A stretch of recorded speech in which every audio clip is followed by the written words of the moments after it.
ज्ञानी होने का भी मन में आए ना अभिमान कभी। जहाँ रहे अभिमान वहाँ पर ठहर न पाता ज्ञान कभी। जहाँ रहे अभिमान वहाँ पर ठहर न पाता ज्ञान कभी। सत्संग जी प्यार से बोलिए धन निरंकार जी। वाकई में सत्संग जी कभी भी मन में इस तरह का अभिमान भी नहीं आनी चाहिए कि हम तो ज्ञानी हैं, हम तो श्रेष्ठ हैं। इस तरह का कभी भी मन में भाव नहीं आना चाहिए सत्संग जी। ऐसा मन में अगर भाव आ जाए तो उस मन में सत्संग जी ज्ञान कभी नहीं ठहरता है। तो सत्संग जी विचार करें कि हम स्वयं को ही सुधारने की कोशिश करें सत्संग जी। क्योंकि बाबा जी ने पवित्र संपूर्ण हृदय वाणी में भी कहा है कि जो स्वयं को सुधारे सच्चा वही सुधारक है। जो खुद को जाने, खुद को पहचानने की कोशिश करे, वही सच्चा सुधारक होता है सत्संग जी। सत्संग जी हमें बोलने की भी जरूरत नहीं है। संत महापुरुष कहते कि एक ऐसा कर्म करते चले जाए कि वो कर्म आपका बोलेगा और उस कर्म को देखकर लोग समझेंगे कि वाकई में आप अच्छे हैं। उनसे सत्संग जी लोगों को सीखने का मौका मिलेगा सत्संग जी। तो आओ सत्संग जी विचार करें। सत्संग जी वेदों में, ग्रंथों में सत्संग जी बहुत ही सुंदर शब्दों में सत्संग जी हम इंसानों को भी समझाया गया है। इस मनुष्य तन की जो अहमियत है इसको सत्संग जी समझाया गया है कि वाकई में यह मनुष्य तन हमें क्यों मिला हुआ है, आखिर किस काम के लिए मिला हुआ है। सत्संग जी यह बात से रूबरू भी हमें करवाए हैं। सत्संग जी यजुर्वेद के प्रथम अध्याय में एक मंत्र आता है कि इस शरीर के साथ तुझे तेरी आत्मा को किसने जोड़ दिया। आओ सत्संग जी विचार करें कि शरीर के साथ तुझे तेरी आत्मा को किसने जोड़ दिया। एक बड़ा क्वेश्चन है। तो हम सभी जानते हैं सत्संग जी कि परमात्मा ने जोड़ दिया। अब सत्संग जी एक बड़ा सवाल और यहाँ आता है कि किस लिए जोड़ दिया भाई, किस काम के लिए जोड़ा। क्या सत्संग जी सांसारिक दौर में, इस रंग बिरंगे संसार में भटकने के लिए? क्या सत्संग जी हमें इधर उधर की बातों को सत्संग जी दिमाग में लेकर चलने के लिए, गलत रास्ते पर चलने के लिए? नहीं सत्संग जी इसलिए जोड़ा कि सत्संग जी में इस परमात्मा की जानकारी हासिल कर पाए, इस परमात्मा को हम जान पाएं। अब सत्संग जी यहाँ एक बड़ा क्वेश्चन और है कि आखिर जानेंगे कैसे, इस परमात्मा को जानेंगे कैसे। इसको जानने के लिए सत्संग जी हमें पूर्ण सतगुरु का संग करना पड़ेगा। जो सच्चे सतगुरु है उसके दर में जाकर झुकना पड़ेगा, आत्मसमर्पण करना पड़ेगा सत्संग जी। जब तक हम खुद को समर्पित नहीं करेंगे तब तक सत्संग जी हमें यह ज्ञान ही प्राप्त नहीं होगा जो सच्चे सतगुरु की असीम कृपा से मिलती है। यह ब्रह्म ज्ञान की दात यह हमें मिलेगा ही नहीं सत्संग जी।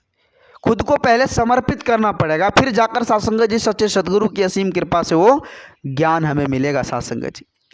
सत्संग जी जिस तरह से कोई नदी है या कोई झरना है, तो झरना जब तक नदी से नहीं मिलता तब तक वो नदी कहलाने के लायक नहीं होता।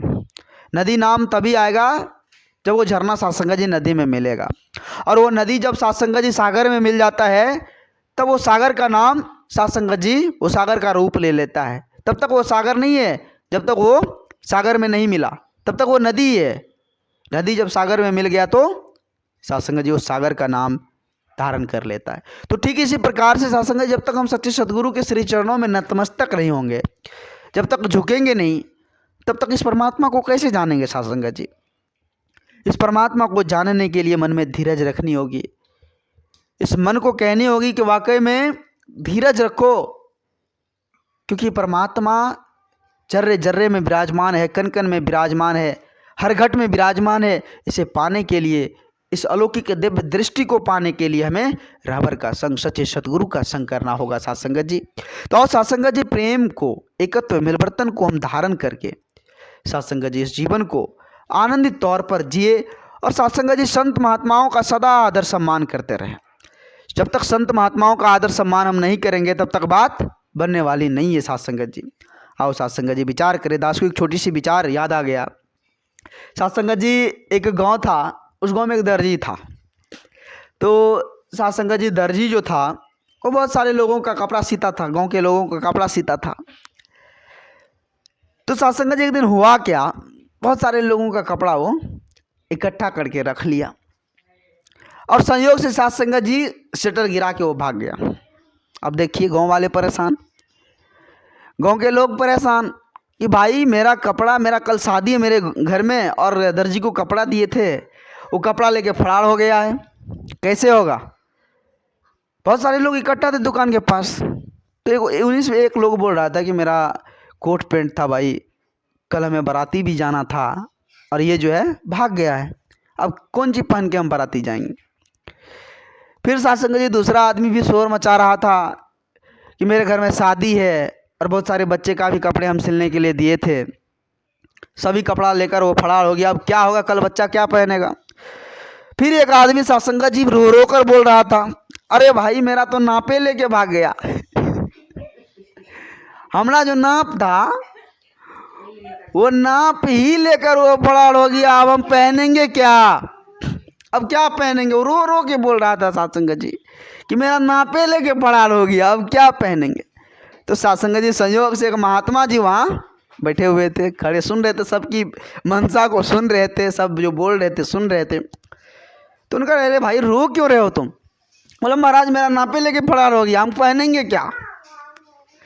तो महात्मा जी उन्हें समझाने लगा, अरे भाई तुम्हारा नाप ही ना लेकर भागा हो, शरीर तो तुम्हारा शरीर जो तुम्हारा असल नाप है इसको तो लेकर नहीं भागा ना हो। अरे इसको तुम देख ही नहीं रहे हो और बोल रहे हो कि नाप लेकर फरार हो गया, क्या पहनेंगे। ये शरीर तुम्हारा नाप अभी बाकी है, तुम अस्थिर रहो, रो मत, सब काम हो जाएगा। फिर उसको समझ आया साथ सिंह वाकई मेरा शरीर तो है, फिर से हम नाप देकर कहीं सिलवा सकते हैं। फिर उसे समझ आया। तो आओ साथ संगत जी आज इसी भूल भुलैये में तो कहीं हम नहीं पड़े हुए, आज इसी भूल भुलैयों में पढ़कर तो हम अपने जीवन को यूँ बर्बाद तो नहीं कर रहे कि मेरा तो नापी लेकर फरार हो गया, अब हम रहेंगे कैसे। मेरे घर में तो चोरी हो गया, अब क्या होगा, अब तो जिएंगे कैसे। मेरे घर में तो इस चीज़ की कमी होगी, अब जिएंगे कैसे। बहुत सारे ऐसे ऑप्शन हमारे दिमाग में आते रहते हैं साथ संगत जी। तो कहने का मतलब है कि शरीर समांग है आपके पास, हर कुछ परमात्मा ने आपको दिया है, अमोलक शरीर दिया है, चिंता मत करो, चिंतन करो। संत महापुरुष समझाते हैं कि जितना समय आप चिंता में लगाते हो वो समय को अगर आप चिंतन में लगा देंगे तो वाकई में आपका काम बन जाएगा। तो आओ साथ संगत जी हम भी अपने आप को समझने की कोशिश करें कि हम चिंता को छोड़ के चिंतन करें। शिकवा गिलाए जो शिकवा शिकायत है ना, इसको छोड़कर शुक्राने भरी दुनिया में अपने आप को हम जिए, जीवन आनंदित हो जाता है साथ संगत जी। तो आओ साथ संगत जी आज समय के रहबर सदगुरु माता जी की असीम कृपा से रहबर से इतना सुंदर दात मिला हुआ है, ब्रह्म ज्ञान की दात, तो इस पर जीना आ जाए, कर्म में ढाल कर जीवन जी ले। साथ संगत जी दास और जयदेव शब्दों का सहारा ना लेते हुए दास क्षमा चाहेगा आप जिस सभी संत महात्माओं के श्री चरणों में। साथ संगत जी एक बार सभी संत महापुरुष मिलकर प्यार से बोलिए धन्य निरंकार जी।